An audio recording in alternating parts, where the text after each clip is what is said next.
12월 5일 토요일 날마다 말씀과 함께 100일 가정 예배를 시작하겠습니다. 다 같이 주님 가르치신 기도합니다. 하늘에 계신 우리 아버지, 아버지의 이름을 거룩하게 하시며 아버지의 나라가 오게 하시며 아버지의 뜻이 하늘에서와 같이 땅에서도 이루어지게 하소서. 오늘 우리에게 일용할 양식을 주시고 우리가 우리에게 잘못한 사람을 용서하여 준 것 같이 우리 죄를 용서하여 주시고 우리를 시험에 빠지지 않게 하시고 악에서 구하소서. 나라와 권능과 영광이 영원히 아버지의 것입니다. 아멘. 찬송가 297장 양 99마리는 찬송가 297장을 다 같이 부르겠습니다.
이 시간 우리에게 주시는 하나님의 말씀은 마가복음 11장 27절로 33절 말씀입니다.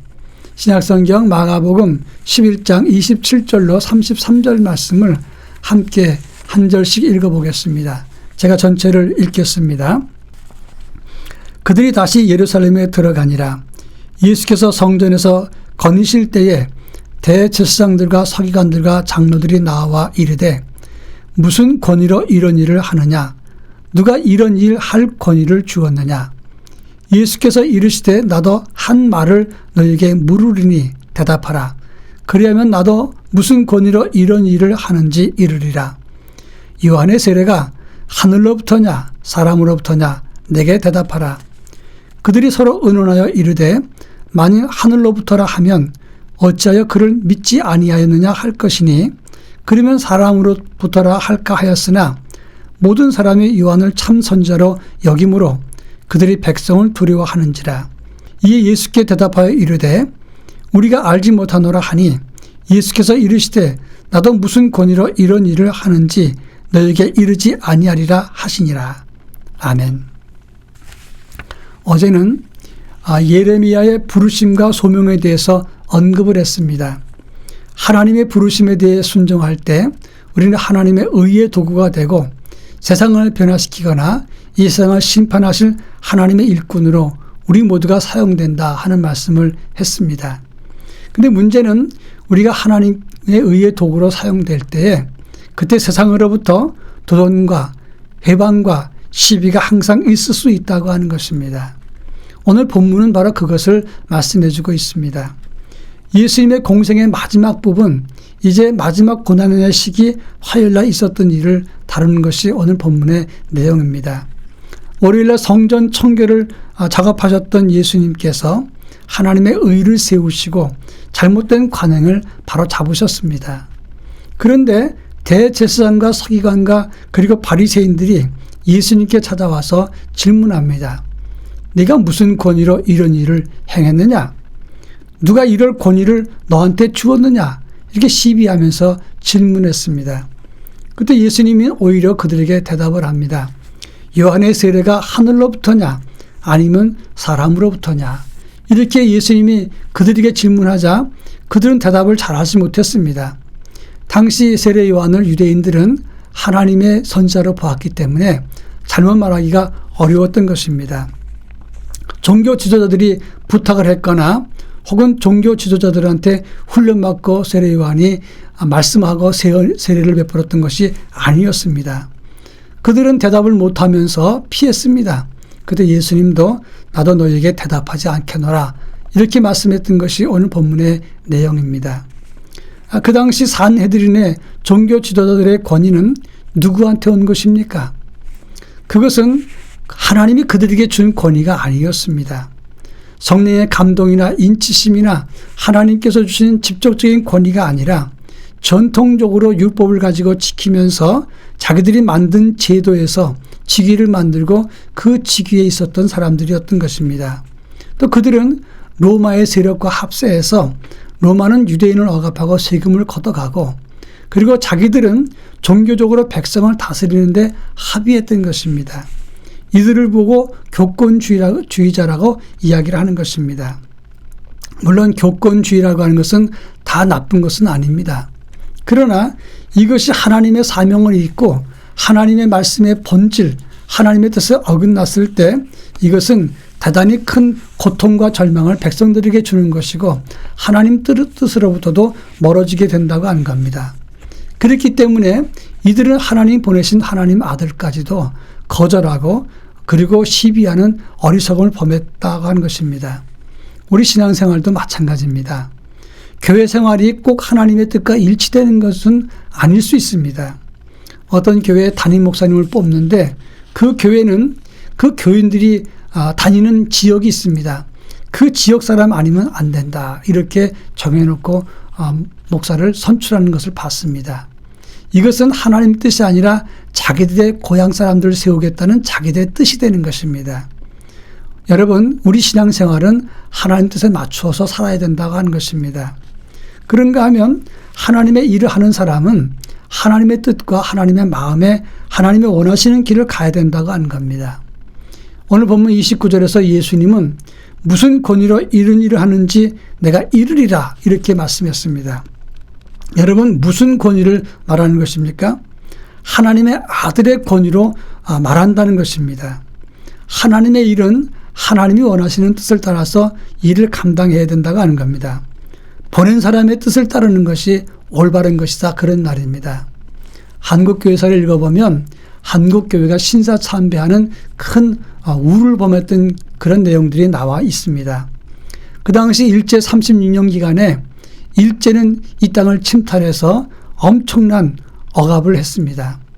그리고 가장 항일 운동에 앞장섰던 것이 교회였기 때문에 기독교인과 교회를 핍박하기 위해서 신사참배, 즉 일본의 천황이라고 하는 것을 숭배하도록 했습니다. 우리랑은 상관이 없습니다. 또 천황도 아닙니다. 그런데 교회가 일본 왕에게 숭배하는 그런 신처럼 모시는 행위를 하라고 하는 것입니다. 억압 때문에 또 일본의 군사와 경찰 때문에 어쩔 수 없이 억압받는 그런 교회가 이렇게 결정을 했습니다마는, 그런데 더 큰 것은 뭐냐면 어떤 교단의 총회장은 이제 교회의 종과 종탑을 다 뜯어다가 대포 만드는 데 쓰도록 하자 결의하고 앞장섰다고 하는 점입니다. 또 집집마다 녹그릇을 걷어다가 그리고 총알 만드는 데 사용하도록 헌납하자 그랬고, 또 총회적으로 돈을 거두어서 이제 전쟁에 나갈 비행기를 구입해다가 국가에 바치는 일도 있었다고 하는 것입니다. 모두가 다 부끄러운 일이었습니다. 열심히 한다고 교회에 위해서 일한다고 했던 그런 것들이 하나님 뜻을 지나서 불의에 아첨하는 것이 돼버리고 말았다고 하는 겁니다. 그런 의미에서 교회 생활과 그리고 교권 생활이 그리고 교단 전체가 하나님 뜻과 일치한다고 볼 수만은 없는 겁니다. 우리는 어떤 형편에 처하든지 하나님 뜻을 살피면서 믿음 생활을 감당해야 한다고 하는 것입니다. 마지막으로 31절과 32절의 말씀을 보면 그 당시 교권주의자들은 세례 요한의 권위가 어디로부터 온 권위냐, 그런 예수님의 질문에 대해서 대답하지 못했습니다. 하늘로부터 왔다 그렇게 말한다면 어찌 너희는 그것을 믿지 않느냐. 그리고 예수님도 하늘에서 왔기 때문에 예수님의 권위를 인정할 수밖에 없게 되는 것이고, 또 사람으로부터 왔다 그러면 백성들의 세례 요한을 하늘로부터 온 사람이라고 생각했기 때문에 백성들에게 지탄을 받게 됩니다. 그러니까 이렇게도 대답할 수 없고 저렇게도 대답할 수 없으니까, 그리고 예수님을 하늘로부터 온 분이라고 인정하기 싫으니까 눈치 보고 비겁했던 것입니다. 사람의 눈치와 정당하지 않은 길을 가는 사람들은 이렇게 비겁하다고 하는 것입니다. 우리는 이들의 모습을 보면서 하나님 편에서는 당당함을 가질 수 있어야 된다 하는 것입니다. 우리 모두 예수 편에 서서 성령님의 인도로 당당한 삶, 그리고 하나님 뜻을 살피고 믿음으로 하나님의 도구가 되는 믿음의 삶을 살기를 부탁합니다. 다 같이 기도합니다. 하나님 뜻만 살피는 하나님의 일꾼이 되게 하옵소서. 그리고 비겁하거나 무능하거나 그리고 어리석은 사람이 아니라 당당한 하나님의 도구가 되게 하옵소서. 다 같이 기도하겠습니다.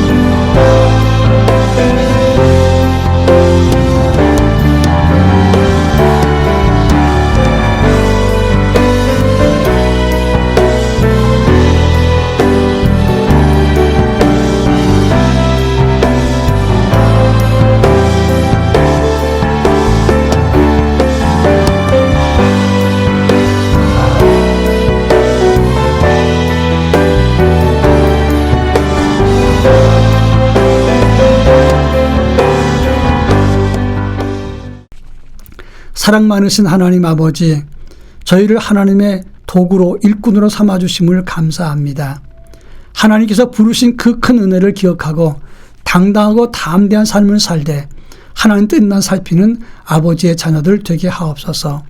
비겁하거나 어리석거나 무능하지 않고 오직 말씀과 함께 성령 안에서 또 성령의 기름 부으심을 통해서 당당한 삶을 살아가는 의의 도구 하나님의 일꾼이 되게 하옵소서. 예수님의 이름으로 기도합니다. 아멘.